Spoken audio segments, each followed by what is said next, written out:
समय है महामंडलेश्वर निरंजनी अखाड़ा कैलाशानंद जी जो लगातार दौरा कर रहे हैं 4 दिन से महाराज जी यहीं पर हैं। आपका बड़ा प्रेम रहा, बड़ा स्नेह रहा है, आपकी कर्मभूमि रही है बरेली। जब आप नाथ नगरी बरेली में आते हैं कैसा महसूस करते हैं?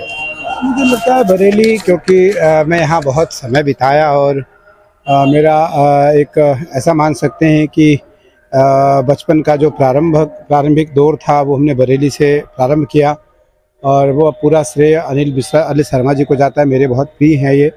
मुझे लगता है कि भारतीय संस्कृति में कर्मभूमि और जन्मभूमि दोनों से बहुत लगाव होना चाहिए व्यक्ति को, और रहता है। भगवान श्री राम से जब जामवंत जी ने पूछा कि राम तुम्हें सबसे प्रिय क्या है, तो भगवान राम ने कहा कि अवधपुरी सम प्रिय नहीं सोऊ, यह प्रसंग जाने को अति प्रिय मोहि यहाँ के बासी, मम धामदा पूरी सुखराशि, हर्षे कपि सब सुनी प्रभु वाणी, धन्य अवध जो राम बखानी। तो मुझे लगता है कि इस परंपराओं को लेकर के संत महापुरुषों को उसका निर्वहन करना चाहिए। और मैं 3-4 दिन से बरेली प्रवास में हूँ। तो बरेली में अनेक प्रकार के कार्यक्रम थे और सारे कार्यक्रमों में मुझे जाने का अवसर मिला और अनिल जी के साथ में सारे कार्यक्रमों में गया। खूब अपार जन समूह हमारे साथ बरेली में रहा। वो ऐसा देखने को मिला कि अनिल जी का जो एक व्यक्तित्व है, उस व्यक्तित्व के कारण आज पूरा बरेली जनमानस मेरे साथ भ्रमण करता रहा 4 दिनों से। तो भारतीय संस्कृति में जो नवनाथ की नगरी है बरेली, एक महत्वपूर्ण नगरी है और इस नगरी से जो भी व्यक्ति प्रेम किया है, जिसने भी इस बरेली नाथ नगरी से जिसने भी अपना संबंध रखा है, निस्संदेह वो भारत का यशस्वी व्यक्ति हुआ है। तो अनेक उदाहरण हैं बरेली को लेकर के, और बरेली एक बहुत महत्वपूर्ण क्षेत्र है, शहर है। तो इसलिए बरेली बहुत वर्षों बाद मेरा आने का अवसर मिला और मैं आया। मैं 3 दिन से बरेली, 4 दिन से बरेली प्रवास में था। आज बहुत सारे कार्यक्रमों को करता हुआ मैं बटुकेश्वर नाथ महादेव जो हमारे भगवान हैं, यहाँ हमारा आश्रम है, मैं यहाँ आया, महादेव का दर्शन किया और मैं यहाँ से प्रस्थान हरिद्वार कर रहा हूँ। तो मुझे लगता है हमारे यशस्वी प्रधानमंत्री नरेंद्र मोदी जी और मुख्यमंत्री योगी जी के नेतृत्व में लगातार सनातन धर्म अपने परचम पे जा रहा है, पोषित हो रहा है, प्रलंबित हो रहा है।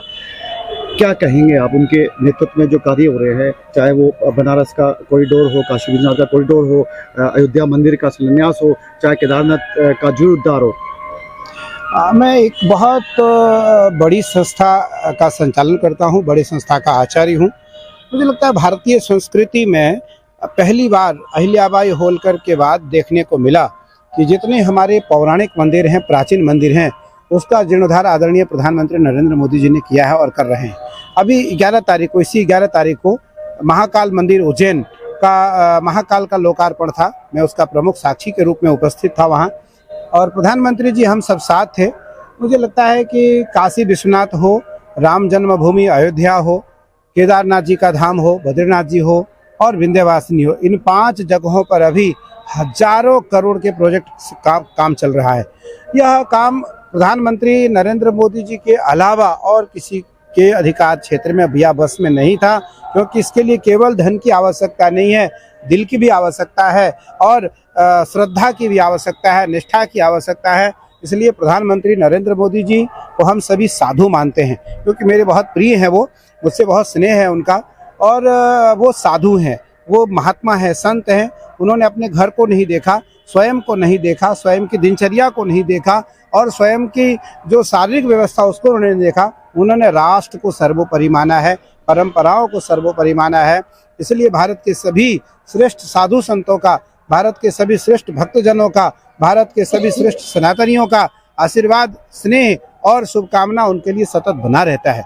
उत्तर प्रदेश के यशस्वी मुख्यमंत्री मेरे अत्यंत प्रिय, मेरे मित्र भी हैं, मेरे भाई भी हैं, और मेरा अगाध स्नेह है योगी आदित्यनाथ जी से।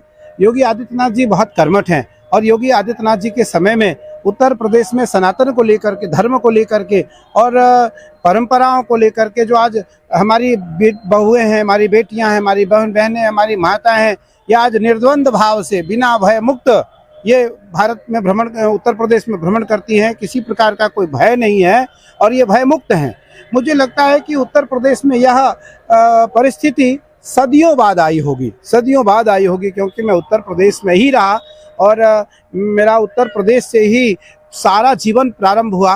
तो मुझे लगता है उत्तर प्रदेश की सारी राजनीतिक समीकरण को भी हमने बहुत नज़दीक से देखा, समझा और उनको पहचाना। लेकिन कभी यह स्थिति उत्तर प्रदेश में नहीं आई जो स्थिति आज उत्तर प्रदेश की है। आज उत्तर प्रदेश की जो जनमानस है वो सब सुख का सांस ले रहा है और उत्तर प्रदेश आज एक बहुचहुमुखी की ओर विकसित हो रहा है। तो योगी आदित्यनाथ जी और आदरणीय प्रधानमंत्री नरेंद्र मोदी जी, क्योंकि भारत के जो यशस्वी गृह मंत्री हैं आदरणीय अमित शाह जी, उनसे मेरा बिल्कुल घर आश्रम जैसा पारिवारिक संबंध है। मुझे लगता है उस व्यक्ति के नेतृत्व में आज भारतीय संस्कृति और सुरक्षा ऐसी पल रही है जैसे कोई ईश्वर अपने गोद में बच्चों को लेकर के खिलाता है, माँ अपने बच्चों को गोद में लेकर के खिलाती है। तो इसलिए आज उत्तर प्रदेश हो या पूरा भारत हो, जहाँ भी धर्म की बात आती है, संस्कृति की बात आती है, संस्कार की बात आती है, तो वहाँ इन 3 नामों को भुलाया नहीं जा सकता। 3 नामों को लिए बिना, क्योंकि जितने धर्माचार्य हैं वो सभी धर्माचार्य का आशीर्वाद इन महापुरुषों को है, जिसके कारण आज भारतीय संस्कृति चरम सीमा पर और भारतीय संस्कृति की जो राष्ट्र ध्वज है, जो हमारी धर्म ध्वज है, वो दोनों फहरा रही है। आचार्य एक अंतिम क्वेश्चन, आपका बड़ा स्नेह है भक्तों पर, मैं भी आपका मुरीद हो गया जब अब यहाँ पे आए। एक अंतिम क्वेश्चन हम लोग के लिए कि इस भौतिकवादी युग में जब इतना आदमी उथल पुथल की ज़िंदगी में है तो कैसे सुख की प्राप्ति करे? बिल्कुल सही कहा आपने। इस भौतिकवाद जिंदगी में, भौतिकवाद युग में व्यक्ति अगर सही तरीके से अपने जीवन का यापन करना चाहता है और सुख में जीवन व्यतीत करना चाहता है तो जितना मिले, जो मिले उस ईश्वर को भोग लगा करके उसे खाया जाए और अपने सामने जो व्यक्ति गरीब दिखाई पड़े, असहाय दिखाई पड़े, उसे प्रसाद के रूप में खिलाया जाए। पहले उसे खिलाया जाए, खुद खाया जाए और भगवान का चिंतन किया जाए। और साईं इतना दीजिए जामे कुटुंब समाए, मैं भी भूखा ना रहूं, साधुन भूखा जाए। हे ईश्वर मुझे इतना देना आप, जितने में हम खुद सुख से अपने जीवन को व्यतीत कर सकें, दूसरों को भी खिला सकें और अपने जीवन को ईश्वर के चरणों में समर्पित करता हुआ अपने जीवन को सुख में व्यतीत कर सकें। तो इसलिए व्यक्ति का सबसे बड़ा जीवन जो है, क्योंकि जब तक रहेगी जिंदगी फुर्सत न होगी काम से, कुछ समय ऐसा निकालो प्रेम कर लो सिया राम से। तो व्यक्ति जब तक रहता है उसे कभी फुर्सत नहीं मिलती है, थोड़ा समय जो मिले वो ईश्वर के चिंतन में उसे बिताना चाहिए। मुझे लगता है इससे बड़ा सुख और संसार में कोई नहीं है।